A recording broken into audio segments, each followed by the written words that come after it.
کې خو اوس خو شکر الحمدلله داسې مشکلات نشته چې سړی اوس وایي چې دغه مشکل او داسې یو مسله شوې وه، خو ولسونه دي او مجاهدین دي دواړه اوږه په اوږه ولاړ دي. امنیتي مجاهدین چې دي هغه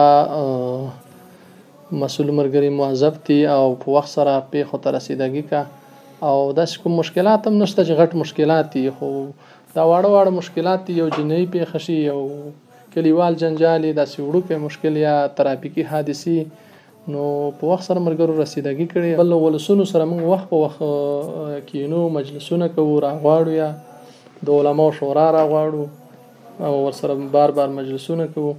نو داسې غټ مشکل نشته او د سروبي خلک چې دي دا هم د امارت سره او د دولت سره اوږه په اوږه ولاړ دي او امن هم دی. داسې کومه پیښه هم نه پیدا شوې چې د تشویش وړ وي.